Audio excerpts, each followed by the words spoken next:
السلام علیکم دوستو، سلطنت عثمانیہ تاریخ کی سب سے طاقتور اور بااثر سلطنتوں میں سے ایک تھی۔ یہ 3 بر-اعظموں پر محیط تھی۔ 6 صدیوں سے زائد عرصے تک جاری رہنے والی اس سلطنت نے ان خطوں کی ثقافت، سیاست اور معاشرے کو متاثر کیا جن پر اس نے حکومت کی، لیکن تمام عظیم سلطنتوں کی طرح اس کی شروعات ایک شائستہ تھی۔ اس سلطنت کا بانی عثمان اول تھا، جو ایک ترک بے سردار تھا جس نے 13 صدی کے آخر میں شمال مغربی اناطولیہ میں ایک چھوٹی ریاست قائم کی۔ یہ ریاست بالآخر تاریخ کی سب سے نمایاں اور طویل عرصے تک چلنے والی سلطنتوں میں سے ایک بن گئی۔ عثمان غازی کی ابتدائی زندگی پراسراریت میں گھری ہوئی ہے، کیونکہ ان کے بارے میں چند تحریری ریکارڈ موجود ہیں۔ تاریخ دانوں کے مطابق وہ 1258 کے ارد گرد ایک ترک سردار ارطغرل بے کے ہاں پیدا ہوا تھا، جس نے مشرقی اناطولیہ میں ایک چھوٹی سی سلطنت بھی قائم کی تھی۔ سب سے چھوٹے بیٹے کے طور پر عثمان کو اپنے والد سے کوئی زمین وراثت میں نہیں ملی، لیکن وہ ایک عام جنگجو کے طور پر پلا بڑھا۔ تاہم عثمان غازی کی قسمت اس وقت بدل گئی جب وہ مغربی اناطولیہ کے ایک بااثر صوفی اور مذہبی رہنما شیخ ادیبالی سے منسلک ہو گئے۔ شیخ نے عثمان کی صلاحیت کو پہچان لیا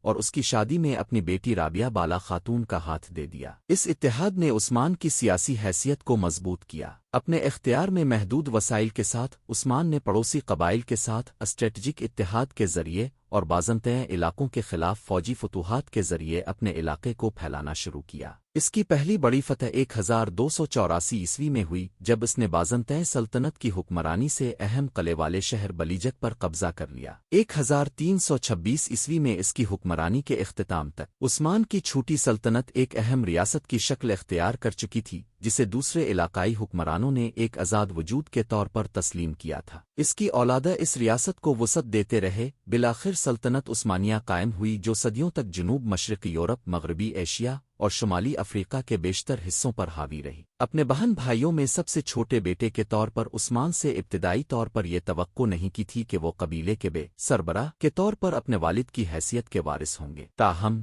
جب وہ صرف 23 سال کے تھے تو ان کے والد کا انتقال ہو گیا اور وہ کائی قبیلے کا سردار بن گیا۔ اس سے عثمان کے بے سے حکمران تک کے سفر کا آغاز ہوا۔ نوجوان اور ناتجربہ کار ہونے کے باوجود عثمان نے جلد ہی خود کو ایک قابل لیڈر ثابت کر دیا۔ اس نے پڑوسی قبائل کے ساتھ اتحاد کو مضبوط کیا اور اسٹریٹجک فوجی مہمات کے ذریعے اپنے علاقے کو وسعت دی۔ اس کی کرشمہ سازی اور سفارتکاری نے اس کے ساتھ لڑنے کے خواہشمند بہت سے پیروکاروں کو جیتنے میں بھی مدد کی۔ ایک اہم عنصر جس نے عثمان کو دوسرے لیڈروں سے ممتاز کیا وہ ایک طاقتور سلطنت بنانے کا ان کا ویژن تھا۔ جبکہ اس وقت زیادہ تر ترک بیلیکس چھوٹی ریاستیں اپنے علاقوں سے مطمئن تھے اور توسیع پسندانہ پالیسیوں میں شامل نہیں تھے، عثمان کے اپنے قبیلے کے لیے بڑے عزائم تھے۔ اس کا خیال تھا کہ زیادہ زمینیں فتح کر کے اور مختلف ترک قبائل کو ایک جھنڈے تلے متحد کر کے وہ اپنے دشمنوں کے خلاف ایک مضبوط قوت بن سکتے ہیں۔ اس نے اس مقصد کو حاصل کرنے کے لیے بازنطین علاقوں پر باقاعدہ چھاپے مارے اور آہستہ آہستہ اپنا اثر اناطولیہ سے آگے تھریس تک پھیلا دیا۔ صرف 2 دہائیوں میں عثمان نے اپنے چھوٹے سے قبیلے کو ایک طاقتور بیلک میں تبدیل کر دیا، جو بالآخر طاقتور عثمانی سلطنت میں تبدیل ہو گئے۔ سلطنت عثمانیہ کی ابتدا کا پتہ خانہ بدوش ترک قبیلے سے لگایا جا سکتا ہے،